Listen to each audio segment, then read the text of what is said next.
जैसे कि आज का विषय है कि देश की महिलाओं के लिए बाबा साहब ने क्या योगदान दिया। तो बाबा साहब का योगदान या बाबा साहब का जो काम उन्होंने किया वो शब्दों में तो बयां किया नहीं जा सकता। तो मैं थोड़ा सा इतिहास की बातें करूंगी कि महिलाओं की अगर आज स्थिति बेहतर हुई है तो वो किसकी बदौलत हुई है। तो इससे पहले हमें थोड़ा जो है इतिहास में जाना पड़ेगा कि धर्म के नाम पर महिलाओं के साथ क्या क्या नहीं हुआ। धर्म के नाम पर ही उनको जिंदा जला दिया जाता था, उनको देवदासी बना दिया गया और उनको जुए में हरा दिया जाता था, उनको खरीदा जाता था, उनको बेचा जाता था। क्या क्या महिलाओं के साथ नहीं किया गया। और ये सब हुआ महिलाओं के साथ सिर्फ और सिर्फ धर्म के नाम पर उनको गुलाम बनाकर रख दिया गया। महिलाओं को कभी भी आगे आने नहीं दिया गया क्योंकि इस पुरुष प्रधान देश में सिर्फ और सिर्फ पुरुषों को ही आगे रखा। तो मुझे बताइए, क्या महिलाओं में बुद्धि नहीं थी? क्या महिलाएं ज्ञानवान नहीं थी? क्या महिलाएं शूरवीर नहीं थी? जबकि आप इतिहास को उठा कर देखोगे तो उसमें सिर्फ और सिर्फ आपको गिनी चुनी महिलाओं के नाम मिलेंगे। और महिलाओं को षड्यंत्रों के तहत, साजिशों के तहत महिलाओं को कभी भी आगे आने का मौका नहीं दिया गया। अगर मैं इनके धर्म ग्रंथों की बात करती हूँ, चाहे मनुस्मृति हो, चाहे वो भगवत गीता हो, चाहे वो रामायण हो या रुद्र तरायलमल ग्रंथ हो, चाहे ये जितने भी तमाम ग्रंथों की अगर बात करूं तो मनुस्मृति में लिखा हुआ है कि यदि लड़की जब छोटी हो तो वो पिता पर डिपेंड रहनी चाहिए, जब उसकी शादी हो जाए तो पति पे डिपेंड रहनी चाहिए और जब वो बूढ़ी हो जाए तो अपने बच्चों पर डिपेंड रहनी चाहिए। यानी महिलाओं को किसी भी प्रकार से आज़ाद नहीं छोड़ना चाहिए। दूसरा कि रामायण की अगर बात करूं तो उसमें लिखा गया कि ढोल गवार शूद्र पशु नारी और ये सब ताड़न के अधिकारी, यानी कि महिलाओं की जो तुलना की वो जानवरों के साथ इन्होंने की। और इनके धर्म ग्रंथों में लिखा है महिलाएं चरित्रहीन होती हैं, महिलाएं जन्म से मूर्ख होती हैं। महिलाओं के लिए ऐसी घटिया घटिया बातें इन्होंने अपने धर्म ग्रंथों में लिखी। एक धर्म ग्रंथ का नाम है रुद्र तरायलमल ग्रंथ और उस ग्रंथ में महिलाओं को इतना जलील किया गया है, इतना अपमानित किया गया है। मैं आपको एक पुस्तक दिखाना चाहती हूँ, सत्यार्थ प्रकाश की ये पुस्तक है और इस पुस्तक के 223 नंबर पेज पर आप पढ़ना कि उस पेज पर लिखा क्या है। इसमें लिखा गया है कि यदि बहुजन समाज की महिलाओं के साथ बलात्कार करोगे तो तुम पुण्य के भागीदारी होगी। आज जो पूरे भारत देश में जो महिलाओं के साथ जो इतना शोषण उनका हो रहा है, उनके साथ जगह जगह बलात्कार की घटनाएं आपको देखने के लिए मिलती, तो वो क्यों मिल रही है? क्योंकि इनका धर्म ये करने की इजाजत दे रहा है। तो और एक समय ऐसा था, अगर मैं 4 अगस्त 1923 से पहले की अगर मैं बात करती हूँ, क्योंकि 4 अगस्त 1923 से पहले कि समाज में जो स्थिति बच्चों की थी, चाहे महिलाओं की, वो बहुत दयनीय थी। 4 अगस्त 1923 को बाबा साहब अंग्रेजों से 3 अधिकार लेकर आए।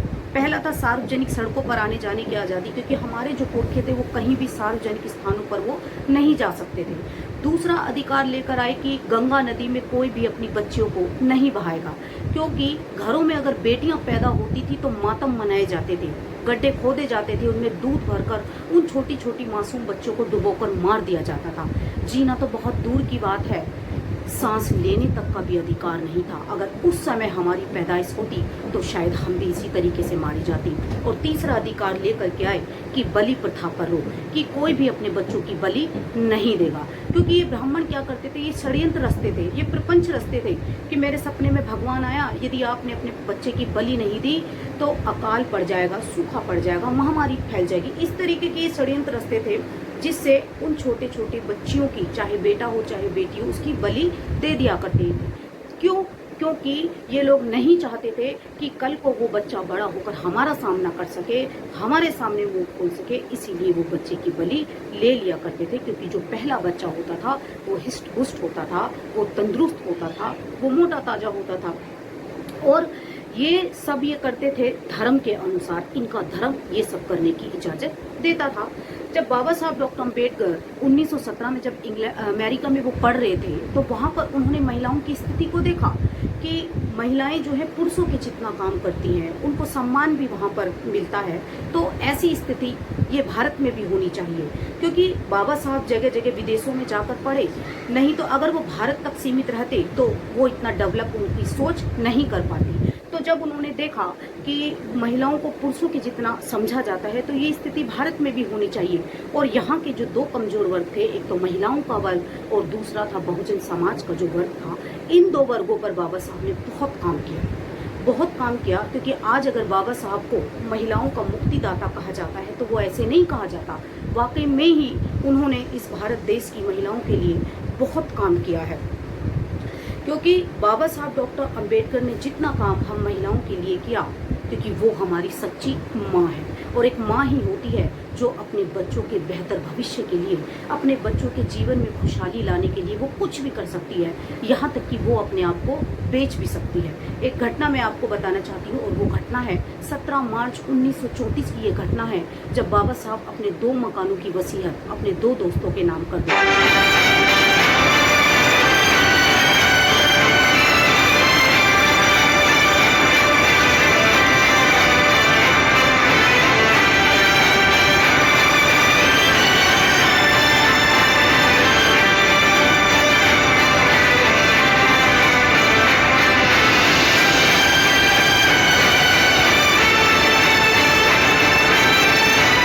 सच्ची माँ बन गई, लेकिन हम उनकी सच्ची औलादें नहीं बन पाए।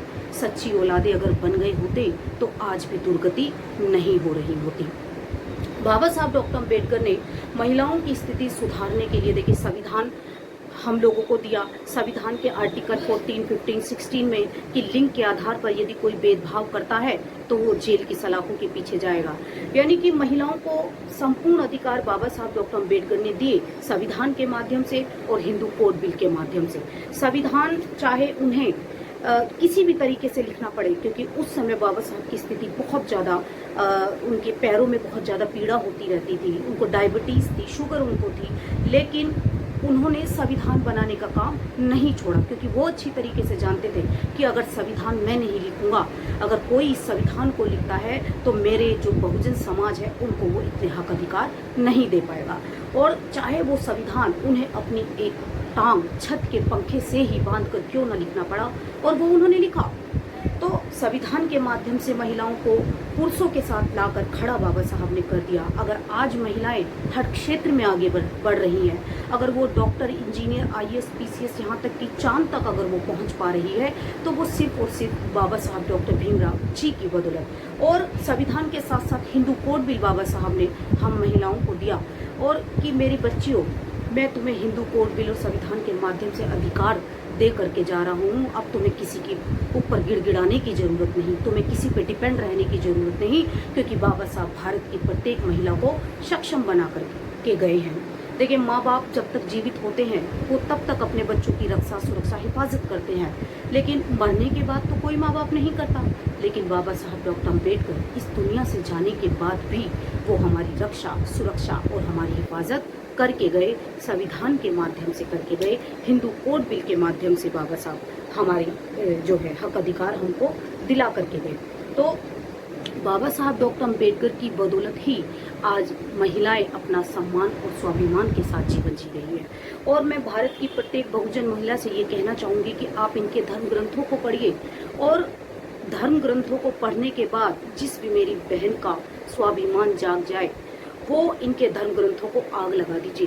क्योंकि अभी आप, ये कुछ समय पहले की घटना है कि हाई कोर्ट के परिसर में 2 महिलाओं ने, जो राजस्थान के हाई कोर्ट परिसर में जो एक मनु का स्टैचू लगा हुआ है, वहां पर 2 महिलाओं ने उस मनु के मुंह पर कालिक पोत दी। तो जिस तरीके से उन महिलाओं ने उसके मुंह पर कालिक पोती, मैं चाहती हूँ कि प्रत्येक बहुजन समाज की महिलाएं उसके मुंह पर कालिक पोते, क्योंकि इन्होंने ही महिलाओं को इतना अपमानित किया गया है, महिलाओं को इतना जलील किया गया है। और सबसे ज़्यादा अगर इसमें कोई दोषी है तो मैं कहना चाहूँगी कि वो आज बहुजन समाज की महिलाएं ही हैं, क्योंकि वो इतिहास से रूबरू नहीं होना चाहती, वो सच्चाई को जानना नहीं चाहती। हिंदू धर्म का लुच्चा, लफंगा, बदमाश, गुंडा भी ये अच्छी तरीके से जानता है कि ये जो डॉक्टर अंबेडकर की तस्वीर खड़ी है, इसने लाखों करोड़ों लोगों की तकदीर बदल कर रख दी। लेकिन भारत देश की बहुजन महिलाएं आज अपने इतिहास को नहीं जानती। बाबा साहब का नाम लेने में उनको शर्म आती है, मानना तो बहुत दूर की बात है, जबकि वो ये नहीं जानती कि आज जो बेहतर स्थिति में वो जीवन जी रही हैं, तो वो किसकी बदौलत जी रही हैं। वो सिर्फ और सिर्फ बाबा साहब डॉक्टर भीमराव जी की बदौलत ही जी रही हैं। और मैं ये कहना चाहती हूँ कि बाबा साहब डॉक्टर अंबेडकर ने जितनी भी एजुकेशन ली, उस एजुकेशन का यूज़ उन्होंने अपने ऐशो आराम के लिए नहीं लिया, अपने सुख सुविधा के लिए नहीं लिया। उन्होंने इतनी एजुकेशन ली तो सिर्फ और सिर्फ हमारे कल्याण के लिए की, हमारे बेहतर भविष्य के लिए की, और हमारे जीवन में और जितनी भी सुख सुविधाएं अगर आज हम लोग को मिल रही हैं वो सिर्फ और सिर्फ बाबा साहब डॉक्टर अंबेडकर जी की बदौलत ही मिल रही है। तो मैं भारत की प्रत्येक बहुजन महिला से ये अपील करना चाहती हूँ कि आप अपने इतिहास को जानिए, आप अपने इतिहास के बारे में पढ़िए, क्योंकि बाबा साहब को जो महिलाओं का मुक्तिदाता कहा है वो ऐसे नहीं कहा जाता। 1954 में बाबा साहब ने नागपुर में महिलाओं को ललकारते हुए कहा कि माँ मैंने तेरी कोख से जन्म लिया इसीलिए मैं अपमानित होता हूँ। ऐसा बाबा साहब ने क्यों कहा? ऐसा उन्होंने इसलिए किया क्योंकि आज भी हम लोग हिंदू धर्म की दलदल में फंसे हुए हैं कि आप अपनी महानता को पहचानिए, क्योंकि हमारी ही कोख से बाबा साहब ने जन्म लिया, हमारे ही कोख से रविदास जी ने जन्म लिया, कबीर साहब जी ने जन्म लिया, ज्योतिबा फूले जी ने जन्म लिया।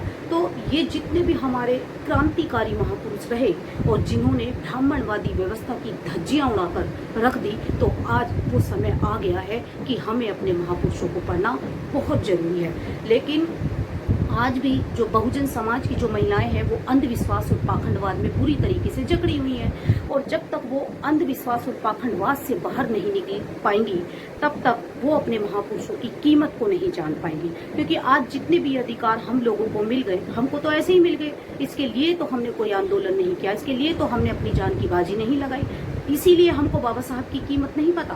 कीमत अगर जाननी है तो संसार के सभ्य देश होने चाहिए और सभ्य लोगों से पूछे कि बाबा साहब डॉक्टर अम्बेडकर कौन थे, लेकिन हम लोगों को आज भी नहीं पता। तो भारत की प्रत्येक बहुजन महिला से मैं कहना चाहती हूँ, जिस धर्म को आप पाल पोसने में लगी हुई हो, उस धर्म में रहकर हमारा सबसे बड़ा जो है शोषण हुआ है और आज भी हो रहा है, आज भी हो रहा है। और बाबा साहब डॉक्टर अम्बेडकर ने पूरा जीवन हमें इस धर्म से दूर रहने के लिए कही, क्योंकि आज भी जो मंदिरों में दान कर रही हैं, जो पूजा पाठ में अपना कीमती समय बर्बाद कर रही हैं, वो क्यों कर रही हैं? क्योंकि इंसान जो है डर की वजह से पूजा पाठ करता है। डर उसके अंदर ये होता है कि अगर आज मैं पूजा नहीं करूंगी तो ये हो जाएगा, आज वो नहीं करूंगी तो ये हो जाऊंगा। और दूसरा उसके अंदर होता है लालच कि अगर मैं पूजा कर लूंगी तो मुझे ये मिल जाएगा, वो मिल जाएगा, जबकि मिलने वाला कुछ भी नहीं है। मिलेगा तो वो सिर्फ और सिर्फ आपकी मेहनत से आपको मिलेगा।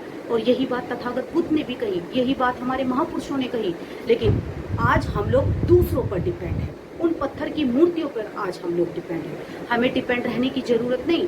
बाबा साहब डॉक्टर अम्बेडकर हमको सक्षम बना करके गए हैं, तो सोचना शुरू कर दीजिए, क्योंकि महापुरुषों ने हमको दी है सोच और अभी तक हमने सोचना शुरू नहीं किया। और यकीन मानिए, जिस दिन हमने सोचना शुरू कर दिया उस दिन बदलाव लाने से दुनिया की कोई ताकत रोक नहीं सकती। तो अगर हमको इस मानसिक गुलामी से बाहर निकलना है, क्योंकि डर डर कर तो हम रोज जीते हैं, एक बार इस डर से बाहर निकल कर तो देखिए, और देखिए दुनिया कितनी हसीन है। और क्योंकि देखिए कहते हैं कि इंसान जब जिंदा होता है तो वो एक नॉर्मल बच्चा होता है जब वो पैदा होता है, लेकिन धर्म के जो धंधेबाज हैं वो इंसान को इंसान बनने नहीं देते, उसको ऐसे इंजेक्शन लगा देते हैं। आज आप लोग देख सकते हैं कि आज जो मनुवादी लोगों की अगर मैं बात करूं तो वो अपने बच्चों की छोटेपन से ही उनके अंदर ऐसी भावना उनके अंदर बिठा देते हैं कि जब तक वो बच्चे बड़े होते हैं, क्योंकि आज भी हमारे महापुरुषों को वो अच्छा नहीं समझते। आज भी छोटे छोटे बच्चे को इनको गाली दे रहा है, कोई कुछ कर रहा है, तो वो क्यों कर रहा है? क्योंकि वो अपने बच्चों को ऐसे संस्कार दे रहे हैं। तो मैं ये कहना चाहती हूँ कि जब वो हमारे महापुरुषों को अपने घर नहीं रखते, उनको नहीं मानते, तो हम क्यों उनके 33 करोड़ देवी देवताओं को माने? हम क्यों उनकी पूजा अर्चना करें, जबकि उन्होंने तो हमारे लिए कुछ नहीं किया। और ये बात आप मेरी बात पर भी विश्वास मत करना, क्योंकि हमारे बीच में जो भी साधु संत नेता आया और हमने उनकी बातों पर विश्वास कर लिया, और इसीलिए खा जाते हैं हम लोग धोखा।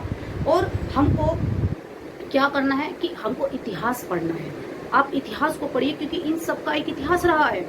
और जबकि वो लोग तो हमारे महापुरुषों को इम्पोर्टेंस नहीं देते, उनको अपशब्द कहते हैं, और हम उनके जो 33 करोड़ देवी देवताओं को मान रहे हैं, पूज रहे हैं, उनके चरणों में गिर रहे हैं, रो रहे हैं, तो उससे हमारा भला होने वाला नहीं है। हमारा भला होगा तो वो तथागत बुद्ध के बताए रास्ते से होगा, बाबा साहब के बताए रास्ते से होगा। और बाबा साहब ने जितने भी तमाम अधिकार बहुजन समाज को दिलाए हैं वो ऐसे नहीं दिला दिए हैं। उन्होंने अपने 4-4 बच्चों की कुर्बानी दी, अपनी पत्नी की कुर्बानी दी, अपनी पूरी जवानी की कुर्बानी दी, उन्होंने अपना पूरा जीवन दफन कर दिया तब कहीं जाकर आज हम लोगों को ये अधिकार मिले हैं। तो मैं प्रत्येक बहुजन महिला से ये कहना चाहती हूँ कि आप महापुरुषों को पढ़िए और सही और गलत की आप खुद पहचान कर सकती हैं। सब लोग आज बहुत समझदार हैं और महिलाओं की जो तरक्की के पीछे जो सबसे बड़ा जो हाथ रहा वो सिर्फ और सिर्फ बाबा साहब डॉक्टर भीमराव अंबेडकर जी का ही रहा। 2 लाइनें बोलना चाहूँगी कि महिलाओं का जीना इतना आसान नहीं होता अगर धरती पर पैदा कोई भीम नहीं होता। रोती मनुवाद की गुलामी से घूंघट में फिर और सर उठाकर चलना इतना आसान नहीं होता। बाबा भीम ने हमारे हाथों में कलम को पकड़ाया है, नहीं तो हाथ की जंजीरों को तोड़ना इतना आसान नहीं होता। इसी के साथ मैं अपनी वाणी को विराम देती हूँ। आप सभी को मेरा एक बार फिर से नमो बुद्धाय, जय भीम।